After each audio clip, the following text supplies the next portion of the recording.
My daughter, Lisa, was beaming with happiness when I gave her a $150,000 car. But her boyfriend, Nicholas, tricked her, re-registered the car for himself, and mockingly said, "You're my driver now." His mother, Margaret, added, "You're not going anywhere from us." They thought there was no one to protect her, but one phone call from me wiped away their smiles forever, and they will long regret crossing me before we continue.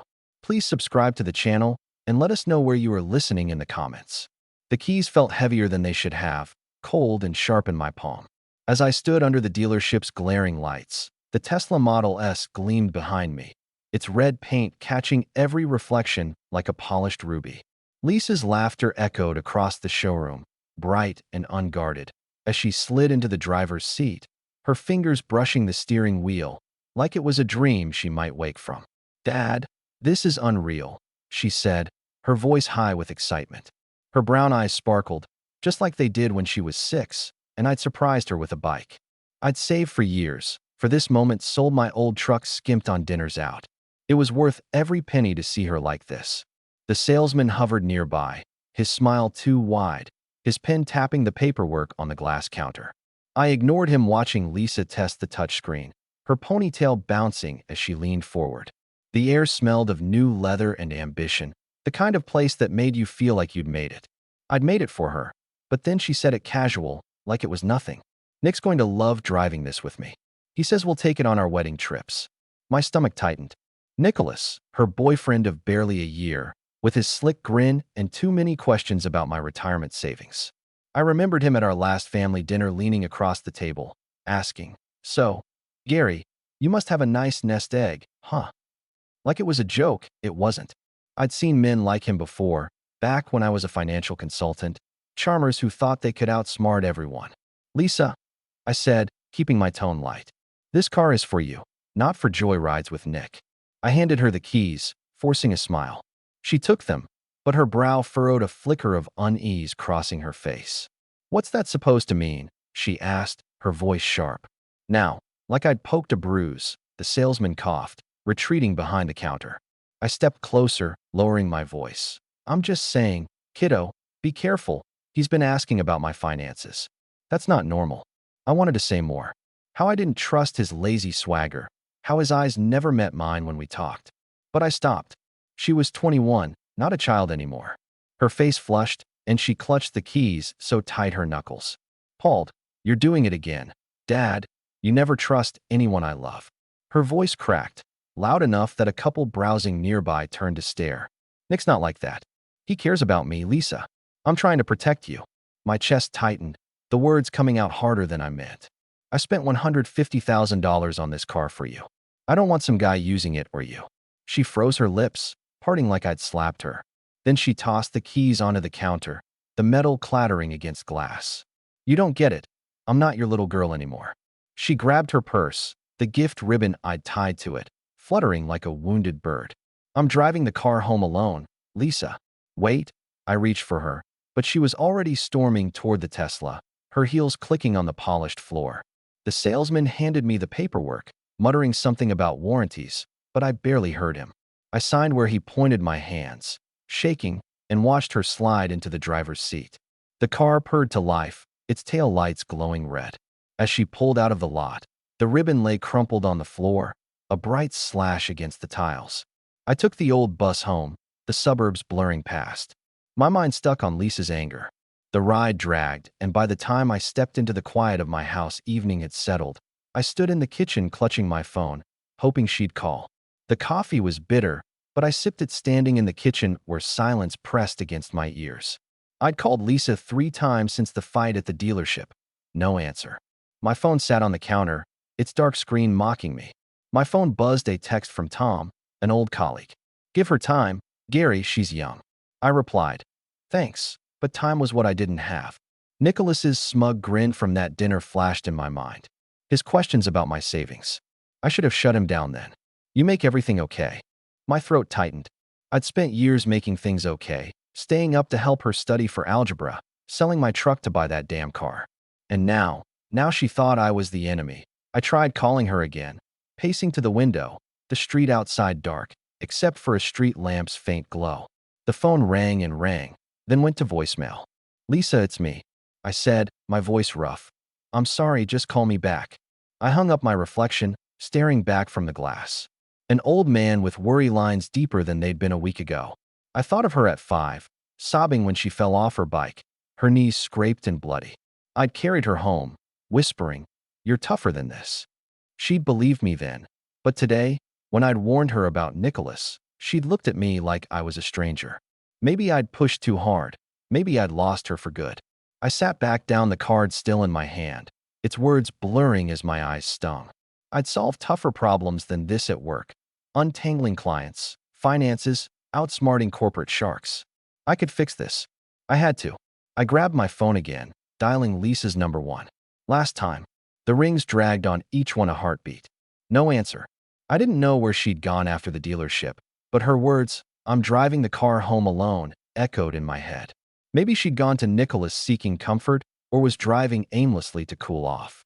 I checked my phone every minute, dreading she wouldn't call, but unable to shake the feeling that something was wrong. Then, as I set the phone down, it buzzed sharp and sudden, the screen lighting up the dim room, an unknown number. My pulse jumped. I stared at it, my hand hovering the glow of the screen like a lifeline in the dark. The phone buzzed on the kitchen counter, its vibration rattling against the wood like a warning. My hand froze. Midair, the mug of cold coffee forgotten. It was the unknown number, the one that had lit up my screen minutes ago. I grabbed my glasses, heart thumping, and answered, "Hello." My voice sounded thin, fragile. "Dad." Lisa's voice cracked through the line, thick with tears. "I'm coming home half an hour." "Lisa, what's wrong?" I pressed the phone closer, my pulse loud in my ears. "Are you okay?" "I can't talk now," she whispered, her voice shaking. "Nicholas. He took the car keys. I'm in a taxi coming to you." She didn't answer. A sob, sharp and raw, cut through. Then the line went dead. I stood there, the cold countertop biting into my palm, the hum of the fridge filling the silence. Outside, a neighbor's dog barked, sharp and distant. My mind raced. Her voice so small, like when she was 7, and fell off the swing in the backyard, her knee bloody, her sobs shaking her whole body. I'd scooped her up, then bandaged her, made it better, but this was different. I moved to the living room, my steps quick, unsteady. The house felt too big, the shadows too deep. I flicked on the porch light, its yellow glow spilling across the lawn, and checked the driveway empty. My watch read 9:17. "Half an hour," she'd said. I grabbed a blanket from the couch, its soft weave catching on my calloused fingers. She might be cold, she might need it. I paced to the front window, the glass cool against my hand.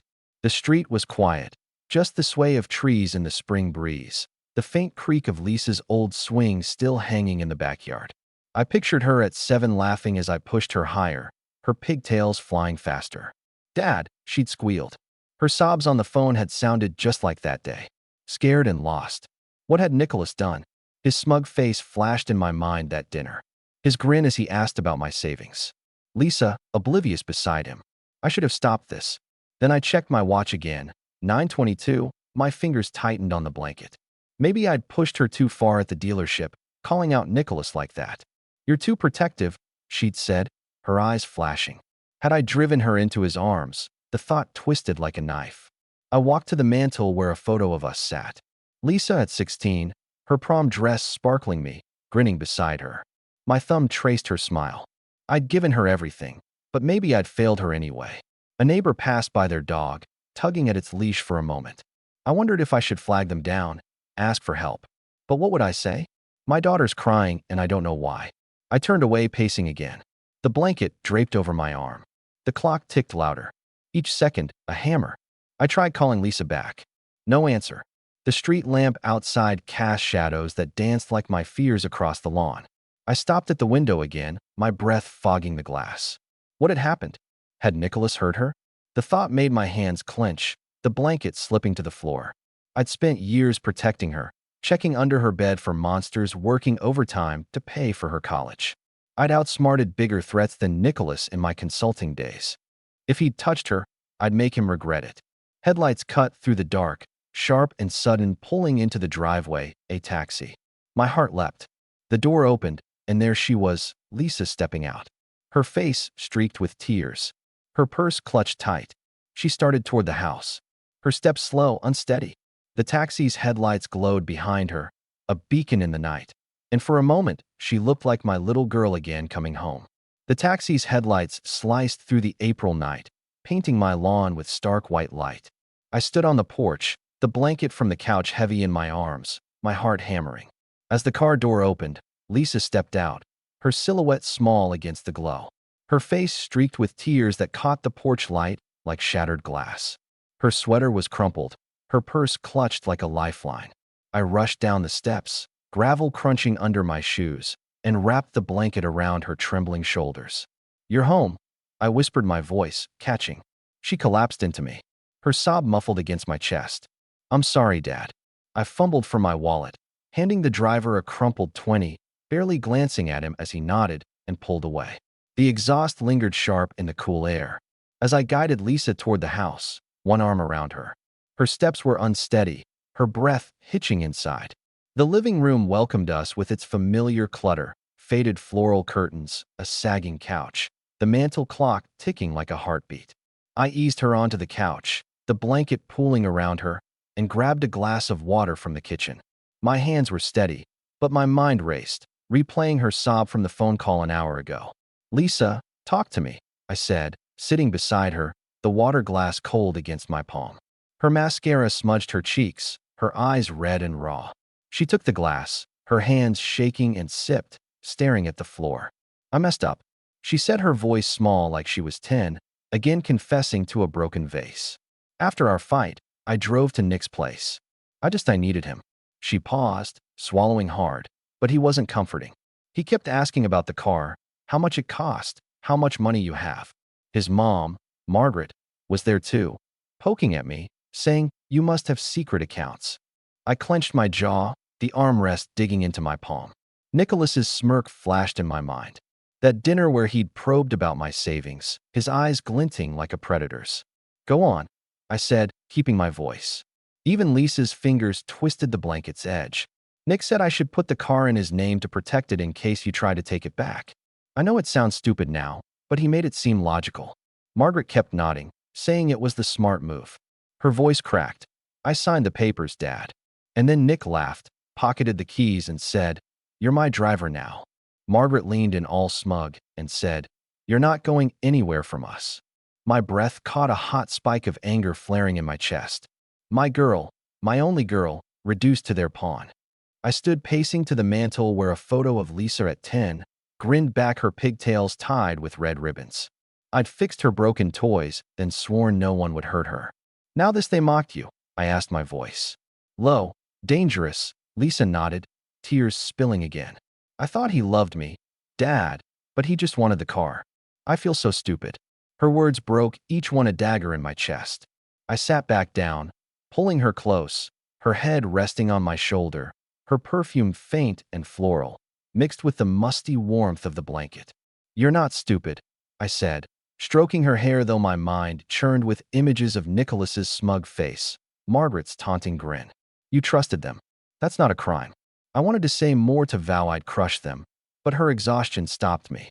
Her eyes drooped, her breathing slowing. "Let's get you to bed," I said, helping her up. We climbed the stairs, the floorboards creaking, and I tucked her into her old bedroom. Her childhood teddy bear sat on the pillow, its button, eyes watching as I pulled the quilt over her. She was already half asleep, her face softer, now younger. I closed the door, the click loud in the silent hall, and stood there, fists clenched, staring at my phone. Their words echoed. "You're my driver now. You're not going anywhere." They thought they'd won. They thought I was just an old man with a checkbook. My younger burned a fire waiting for kindling, and I knew this was only the beginning. I went downstairs, unable to sleep, and sat in the living room, scrolling through old contacts on my phone, searching for someone who could help. Anger simmered, but I knew I had to play it smart.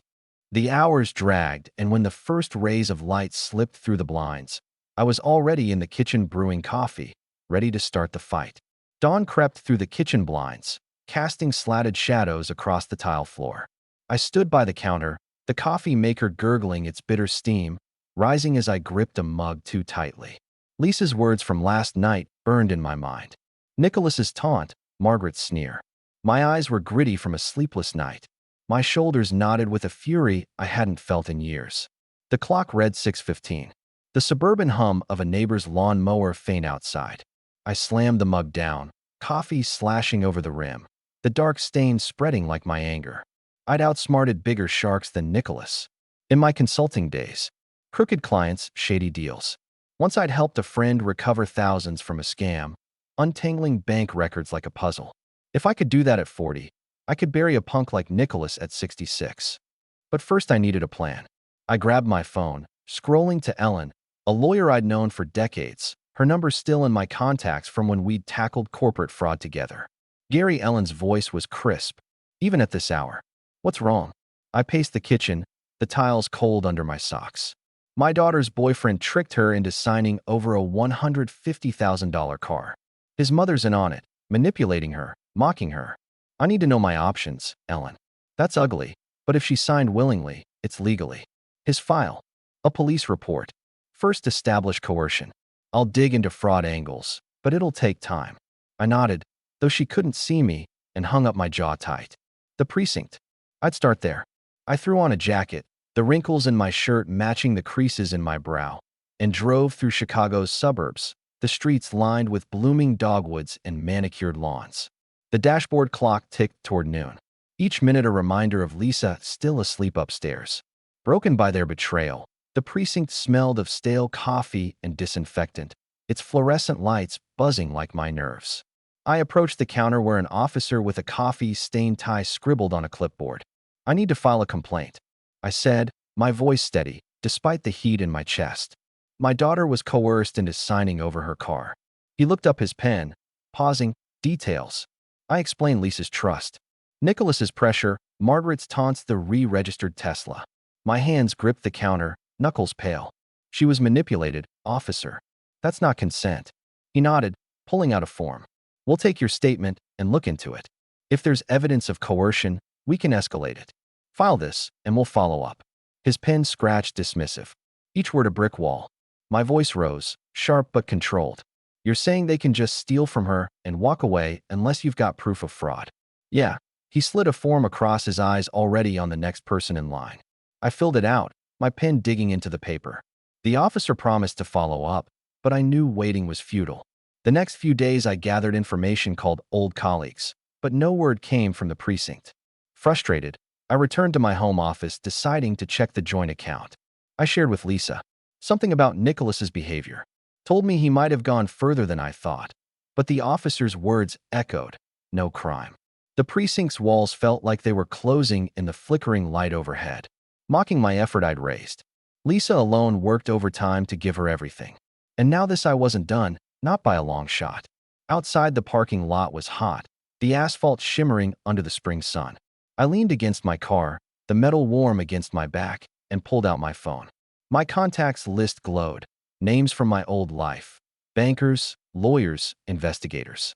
Nicholas and Margaret thought they'd outsmarted me, but they didn't know who they were dealing with. I scrolled my thumb, pausing on a name. My resolve, hardening the phone, felt like a weapon waiting for the right target. The home office was a mess. Papers strewn across the desk, a half-empty coffee mug teetering on a stack of old bills. Late afternoon sun slanted through the window, gilding the clutter. As I sat at my laptop, the screen's glow harsh against my tired eyes. I'd spent the day reeling from the precinct's dismissal, but I wasn't done. I opened my banking app, needing to check the joint account Lisa, and I shared the one I'd set up for her college and emergencies. My fingers hesitated over the keys, a nagging unease curling in my gut. The page loaded and my breath stopped. A $50,000 withdrawal dated yesterday stared back at me. My heart pounded. The laptops hummed loud in the quiet room. I clicked the transaction, my hands fumbling, confirming it wasn't a glitch. $50,000 gone. The cursor blinked like a warning, each flash tightening the vice in my chest. I double-checked, my fingers slipping on the mouse, but the numbers didn't lie. I stood the chair scraping the floor and took the stairs, two at a time, to Lisa's bedroom. The door was ajar, her childhood quilt tangled across the bed. She was awake, sitting up, her hair a mess, her eyes puffy from last night's tears. "Dad," she said, her voice groggy, wary. "Lisa," I said, sitting on the bed's edge, keeping my tone calm though my pulse raced. Did you take money from our account? $50,000. Her eyes widened, then dropped her hands, twisting the quilt.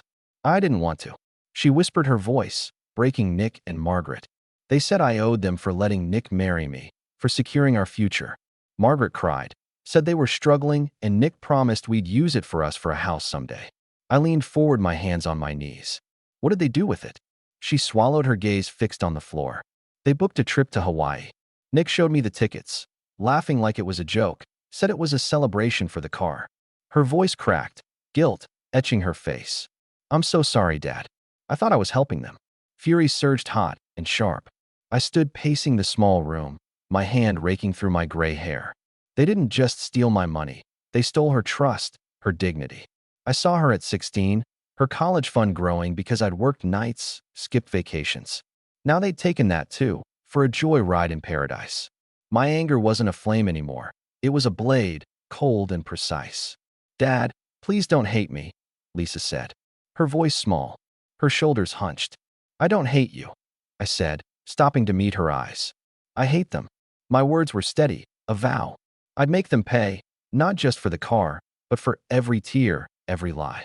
I knelt beside her, squeezing her hand. Rest, kiddo, I'll handle this back in my office. I sank into the chair, the room now shadowed as dusk settled. The laptop screen glowed. The withdrawal, still glaring on the desk. An old consulting award caught the light, a reminder of battles I'd won. I opened my contacts, scrolling past names, colleagues, old clients, people who owed me favors. My jaw set, my anger afuel. Now driving me forward, I stopped at a photo on the desk. Lisa and me at her high school graduation. Her smile bright, mine proud. Her smile fueled me, a reminder of what I'd fight for. I clicked a name in my contacts, my finger steady. The laptops hum a war drum in the quiet. They'd regret crossing me, and I was just getting started. Sunlight streamed through the dusty window of my home office, warming my hands as I sat at the cluttered desk. The laptop hummed softly, its screen glowing with my contacts list, each name, a potential ally in the fight I'd started. A cold coffee mug sat beside a stack of old tax files, the bitter dregs mirroring my mood. It was late April, and the faint buzz of a neighbor's lawnmower drifted in, a reminder of the world moving on. While my anger burned steady, Lisa's tearful confession about the $50,000 theft and Nicholas's mocking words, "You're my driver now," fueled me. I jotted a note on a yellow legal pad. The pen scratched loud in the quiet room and scrolled to Tom's number, a private detective from my consulting days.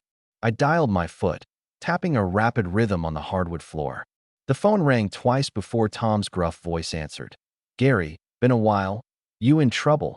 "Not me," I said, leaning forward, the chair creaking under my weight. "My daughter's boyfriend, Nicholas, and his mother, Margaret. They conned her out of a $150,000 car and $50,000 from our account. I need everything you can get. Debts, arrests, anything I can use." Tom whistled low. "That's a nasty pair. I'll dig into their financials, check for prior. It'll take some time accessing records, chasing leads. I've heard Nicholas might be flipping cars under the table and Margaret's got a shady past. I'll need a week or two to confirm anything solid." I underlined their names on the pad, the ink bleeding slightly. "Perfect. Keep it quiet, Tom." My voice was calm, but my pulse quickened with grim satisfaction. Their greed was a crack in their armor, and I'd pry it open. I remembered a client from years back, a cocky investor, who thought he'd outsmart me. I'd turned his overconfidence against him, locking him into a deal that cost him millions. If I could do that, then I could unravel Nicholas and Margaret. Now, hanging up, I stood stretching my stiff back and pinned a photo of Lisa to the bulletin board, her at 16, laughing at a county fair, cotton candy in hand. My chest tightened. I'd sworn to protect her, and I'd failed once, not again. Their greed would be their downfall, but I had to play this smart patient. I sat back down the sunlight, catching the edge of an old business card on the desk. A lawyer's may be useful later. For a moment, I wondered if I was going too far, if Lisa would approve. Then I saw her tear-streaked face in my mind, and the doubt vanished. A week later, the laptop pinged, an email from Tom, landing in my inbox. I opened it, my eyes scanning the subject line. Preliminary findings, Nicholas Russell and Margaret Russell. The attachment listed debts. Nicholas owed $20,000 on credit cards. Margaret had a lien on her car. My lips twitched, not quite a smile. This was the map to their ruin, and I was ready to chart the course. I leaned back, my fingers hovering over the keyboard, the sunlight urging me forward, a spotlight on the war-eyed wage. The coffee shop buzzed with morning chatter, the clink of cups blending with soft jazz from a speaker. Above, I sat at a polished wooden table. The aroma of roasted beans sharp in the air, my coffee mug warm against my palms. Across from me, Sarah, my lawyer friend, flipped through a folder. I'd handed her. Her glasses perched low on her nose. It was early May and the Chicago suburbs outside hummed with spring-blooming tulips, joggers on the sidewalk. My precedent shirt felt crisp, a contrast to the wrinkled mess I'd been days ago, and my eyes were sharp-focused. The folder held Tom's findings, Nicholas's debts, Margaret's fraud history. I slid it across the table. My smile subtle, controlled. "This is gold, Gary." Sarah said, her voice low, professional, unpaid loans, shady car deals, a fraud rap from 10 years back. "They're sloppy. What's your play?" I sipped my coffee, the bitter edge grounding me. "A trap," I said, leaning forward, the table's edge, pressing into my elbows. "We use their greed. I've got an intermediary, Mike, a guy I trust, posing as a wealthy investor. He'll pitch them a fake car rental franchise, something flashy, high returns. They'll need to invest the $50,000 they stole to secure it. They'll bite." Sarah raised an eyebrow, closing the folder. "Bold. If they take the bait, we've got them on fraud. When the deal collapses, I'll prep the legal docs to nail them." Her pen tapped the table, a steady rhythm. "You sure they're this desperate? They mock my daughter." Sarah called her their driver. My voice stayed even, but my grip tightened on the mug. "They're desperate for status, not just cash." Tom's report mentioned they've been chasing get-rich-quick schemes for years, always falling for flashy promises. Their desperation makes them reckless, blind to red flags. "This will hook them," she nodded, slipping the folder into her bag. "I'm in. Send the email today. I'll have the fraud papers ready by next week." Back at my car, I pulled out my laptop. The parking lot quiet, except for a distant car horn. The email to Mike was drafted, the words crafted to entice. Exclusive opportunity, limited spots, $50,000 buy-in for a stake in a luxury car rental empire. I adjusted my glasses, double-checking every line, then hit send. My pulse quickened, not with fear, but anticipation. I'd negotiated deals like this before, outsmarting rivals with patience and precision. Once I'd locked a competitor into a bad contract, watching him squirm as the terms sank in. Patience won then, and it would now. My phone buzzed, an email from Mike. Nicholas had replied. His tone, cautious but eager, "Sounds promising, but we'll need details. When can we meet your investor to verify this?" I smirked, the shop's warmth fading against the cold resolve in my gut. They'd taken the bait, just as I'd planned. For a moment, I wondered if they'd smelled the trap, but their greed was too loud, drowning out caution. I drove home, the sun climbing higher, and called Sarah from the car. "They bit," I said, my voice steady. "Mike's setting the meeting." "Good," she said, brisk. "I'm drafting the lawsuit now. Fraud, coercion, theft. We'll bury them." I parked in my driveway, stepping into the sunlight, the air sweet, with cut grass. My phone buzzed again, Sarah confirming the legal papers were nearly ready. I glanced at the screen. The words, "A promise of justice." The sunlight hit my face, a beacon of clarity, and I knew their dark days were coming. The living room was bathed in the soft glow of a table lamp, its light pooling on the warm rug as evening settled over suburban Chicago. It was mid-May and the curtains rustled in a spring breeze, carrying the faint hum of a refrigerator from the kitchen. Lisa sat on the couch, her knees drawn up, a pillow clutched tight. I sat beside her, my arm around her shoulders. When her phone buzzed on the coffee table, the screen lighting up with Nicholas's name, her hand shook as she answered, putting it on speaker. "What do you want?" she asked, her voice thin, fragile. Nicholas's voice crackled through, sharp and venomous. "You set us up, Lisa. You and your dad think you're clever. Huh? You'll regret this." Margaret cut in, her tone, icy, dripping with scorn. "We know what your father's doing. Girl, that fake deal. We're not idiots." The phone's tiny echo made their words feel closer, like they were in the room. Lisa's eyes widened, her fingers digging into the pillow. I squeezed her shoulder, my voice low, steady. "They're scared, kiddo. That's all. This is. My calm was a shield unshaken by their threats. I remembered Lisa at 12, facing a school bully who'd mocked her braces. I'd taught her to stand tall, to meet cruelty with strength. I'd helped her face monsters before, and I'd do it again. The call ended abruptly, the silence heavy, pressing against the walls. Lisa's breath hitched, her face pale, her fingers twisting a strand of hair. What if they hurt us, Dad? She whispered, her eyes searching mine. They won't, I said, my tone firm, a promise. They're lashing out because they're trapped. I stood grabbing my phone as it buzzed. Sarah, my lawyer, I answered, stepping to the window. The street outside, dark, except for street lamps, glow. Gary, Sarah said, her voice brisk. Nicholas and Margaret just filed a lawsuit claiming your investor deal was fraud. It's a cheap shot, hired some cut-rate lawyer. No evidence, no legs. I'm suing for fraud, coercion, and theft. We've got this. I nodded, jotting a note on a pad by the couch, my pen steady, despite Lisa's worried gaze. Thanks, Sarah, keep me posted. Hanging up, I turned to Lisa, her eyes still wide. It's a bluff, I said, sitting beside her again, my hand on her knee. They're desperate, throwing punches in the dark. Our plan's on track. She nodded, but her shoulders stayed hunched, her fear lingering. I sipped a glass of water, the coolness grounding me, my eyes never leaving her. The threat stung, but my calm was ironclad. Forged in years of outsmarting bigger threats than Nicholas. Our trap was closing, and their panic only tightened the noose. The phone went silent, the room still, the lamps glow, softening the edges of our fear. I pulled out my laptop, setting it on the coffee table, and opened an email from Sarah. The subject line read, Final Lawsuit Docs. Lisa glanced at it, then at me, her expression unreadable. I clicked the email. My face, a mask of calm, the silence settling around us, a calm before the storm I'd unleash. The Chicago courthouse smelled of polished wood and old paper, its high ceilings amplifying the murmur of spectators. I sat in the gallery, my tie slightly crooked, my fingers tapping a soft rhythm on my knee. The wooden benches creaked under me. The air conditioners hum, a faint drone beneath the tension across the room. Nicholas and Margaret sat, their faces pale.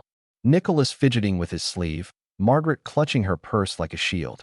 I adjusted my tie, the fabric stiff against my throat, and glanced at Sarah, my lawyer standing poised at the front, her briefcase open. The judge's chair creaked as she shifted her eyes, scanning the papers before her. Sarah's voice cut through the room, sharp and steady. Your Honor, the defendants manipulated Lisa Hill into signing over a $150,000 car and withdrawing $50,000 from a joint account. We have recorded calls obtained legally proving coercion and bank records confirming the theft. She gestured to a stack of documents, her tone unwavering. This was no accident. It was calculated. I leaned forward, my pulse quickening. The recorded calls dug up by Tom, my detective friend, captured Nicholas's smug demands. Margaret's taunting laugh. My hands stilled the weight of months lifting slightly. I glanced at Nicholas, his jaw tight, his eyes darting to the exit. Margaret's lips were a thin line, her knuckles white on her purse. They knew they were cornered. The judge cleared her throat, her voice firm. Based on the evidence, I rule in favor of the plaintiff. The car is to be returned to Lisa Hill. The defendants will repay the $50,000 stolen plus court costs and interest. Case dismissed. The gavel cracked, sharp and final. I exhaled my shoulders, easing a slow nod to Sarah as she turned her eyes bright with victory. Nicholas muttered something under his breath, his face flushed, while Margaret's scowl crumpled, her hands trembling. I didn't gloat. I didn't need to. Their defeat was written in their slumped postures, their whispered argument. As they shuffled out, I'd kept my promise to Lisa, just like when I'd taught her to drive at 16, her laughter filling the car as we cruised the suburbs. I'd sworn to keep her safe then, and I had now.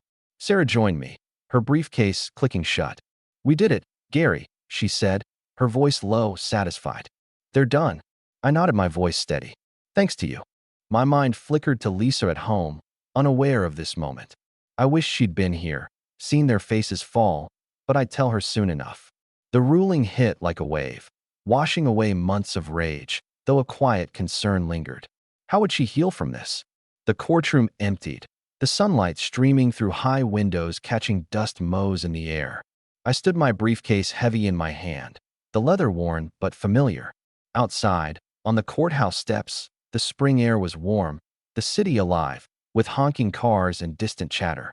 The car keys, returned by court order, jingled in my pocket, their weight, a reminder of what I'd reclaimed. I pulled out my phone, scrolling to Lisa's name, my thumb hovering over the call button. The keys clinked to sound of victory. But my work wasn't done. I needed to see her to make sure she'd be okay. Morning light spilled across the kitchen table, painting the chipped mugs, an open notebook in a soft glow. It was late May 2025, and the Chicago suburbs hummed outside, birds chirping, a radio playing faintly from the neighbor's garage. Lisa sat across from me, her hair tied back, her eyes clearer than they'd been in weeks. I sketched a budget chart in the notebook, my pen scratching steadily, the aroma of fresh coffee curling around us. I slid a plate of toast toward her, our hands brushing briefly, a quiet warmth passing between us. "Okay, kiddo," I said, tapping the chart. "Let's talk money." Lisa nodded, her fingers tracing the mug's handle. "I messed up big, didn't I?" Her voice was soft, tinged with shame, but her gaze met mine, searching. "You trusted the wrong people," I said, my tone firm but kind. "That's not a failure, it's a lesson. First rule: if someone pushes too hard, they're hiding something. Nicholas rushed you, didn't he?" She nodded, her lips tight. "He kept saying it was for us, for our future. I should have questioned him sooner. Dad, you will next time." I drew a line on the chart, marking savings. "Check bank statements weekly. Verify who you're dealing with. References, records, anything. People like Nicholas thrive on trust they don't earn." I remembered teaching her to swim at 8, her small hand gripping mine as she kicked against the water. She'd trusted me then, and I'd teach her to trust herself now. Lisa scribbled a note, her hand steadier than I'd expected. "I feel so stupid," she said, her voice catching. "Letting them take the car, the money." I reached across, squeezing her hand. "Mistakes build strength, Lisa. You're smarter than they thought. Use that." Her fingers tightened around mine, a spark returning to her eyes. I smiled, a real one, the kind I hadn't felt in months. "Let's take a road trip this weekend," I said. "Just us, clear our heads." Her face lit up, a shy smile, breaking through like when we drove to Lake Michigan. "Exactly." I leaned back the chair, creaking, pride swelling in my chest. She was healing, growing, but a small worry lingered. Could she stand on her own? The kitchen felt alive, the coffee steam curling like hope, the clink of her spoon grounding us. We packed a small bag, tossing in snacks and a map, the car keys gleaming on the counter. I noticed a letter from Sarah on the table, unopened, mentioning Nicholas and Margaret's fallout. My fingers brushed it, my mind turning to their fate, but I set it aside. Lisa laughed, folding a sweater, her voice lighter than it had been in weeks. I picked up the keys, their weight warm in my palm, promising a fresh start. Lisa stepped closer, her smile faint but real. "Thanks, Dad, for not giving up," she said, hugging me. We stood together looking at the Tesla, ready for a new journey, together like old times. The driveway was quiet, the morning sun glinting off the Tesla's red hood, its polish restored after months of chaos. I ran my hand over the car's smooth metal, the keys warm in my pocket, their faint jingle, a reminder of what I'd fought for. The air smelled of blooming lilacs, clean and fresh, like the world had righted itself. I stood there, my shoulders relaxed, a faint smile softening my face. Thinking of the day I'd given Lisa this car, her joy, her laughter now reclaimed. My phone buzzed, Sarah's name on the screen. I answered, leaning against the car, the metal cool against my back. "Gary," she said, her voice brisk, satisfied. "Nicholas and Margaret are done.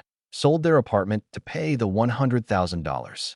They're in a rundown place on the edge of town, now broke and out of moves." I nodded, my satisfaction quiet, not gloating.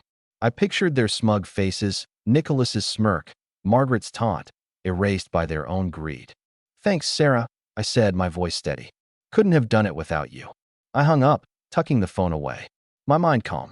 Justice had landed, sharp and final like the gavel, in that courtroom.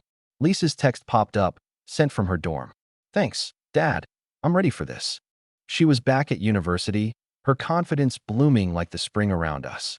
I saw her at 21, beaming when I handed her the keys, her trust in the world still bright. That smile was back now, and I'd fight to keep it there. I'd raised her alone. Worked nights, built a life for her. This victory wasn't just mine, it was hers. I walked to the house, the gravel crunching under my shoes, and tucked Sarah's letter into a drawer. Done with the past. The car's window bore a new university sticker, a small sign of Lisa's path forward. I climbed into the driver's seat, the leather soft under my hands, and started the engine. The hum was steady like my heartbeat, carrying me toward Lisa's campus for a visit. I glanced at the empty passenger seat, imagining her there, her laughter filling the air. As we drive, talk, rebuild. The morning felt clean, the sunlight warm on my face. A promise kept. The car rolled forward, the road stretching out, carrying us toward a future we'd earned. If you like this story, please like this video, subscribe to the channel, and share your impressions of this story in the comments. To listen to the next story, click on the box on the left. Thank you for watching.